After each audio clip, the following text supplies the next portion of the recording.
Over the past few months, the #MeToo hashtag has appeared on hundreds of thousands of social media feeds across the world, more recently followed by the Time's Up initiative. In case you've been living under a rock, #MeToo has been used for drawing attention to the sexual harassment experienced predominantly by women and queer people. The aim was to draw attention to how incredibly widespread these experiences are. However, amid all of these posts, I did repeatedly see this frustration that, as normal, the onus is placed upon the victims to do all of the speaking out. All of these posts from victims, all of these instances, where's the other side? Where are the people who did this? Because, of course, for every victim there is a perpetrator. So today, let's do that.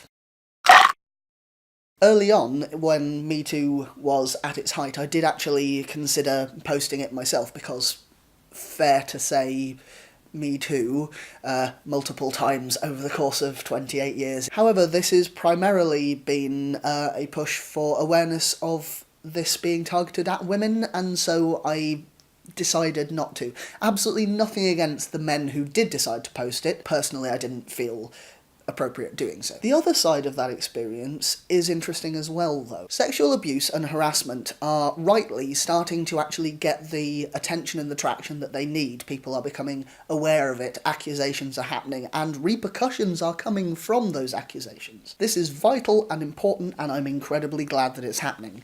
However, with it comes this othering of perpetrators. We imagine the people that do these things as capital R rapists. Slimy, barely human creeps that you would spot a mile away. This is incredibly dangerous because it leads us to not look for those traits, those experiences, those failings in our friends, in people that we like, and in ourselves. The idea that someone who would do such a thing might be thoughtless rather than evil doesn't fit with the amount of pain that their actions can cause. And you often see this in the mental block from people close to those accused of sexual assault. He's not like that. He's a good guy, really. He'd never do that. So I'm going to take an unusual route and tell you about 2 occasions on which I sexually harassed someone. Last year, I was at a party held by a bunch of kink friends. There were many people at that party that I am legitimately on groping and sex joke terms with. I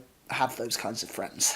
There was also someone there who I am friends with, I'm on good terms with, but I'm not on those terms with. So we were stood outside, we were in a small group, and one of the people there I gave a hug and I groped. And although there were lots of people in that small group that would have been welcomed by, this was not one of those occasions. This person, it was not welcome with, and I made them feel incredibly uncomfortable. But here's the key point. The fact that it was well-intentioned is irrelevant. The fact that there were other people in that group who would have been happy with it is also irrelevant. The fact is that it was absolutely my responsibility to know for certain that that would have been welcome. And by certain, I mean literal asking with my mouth words in a scenario where there was absolutely no pressure or social pressure to say yes, for that person to tell me in no uncertain terms that they were happy for me to touch them. And I didn't.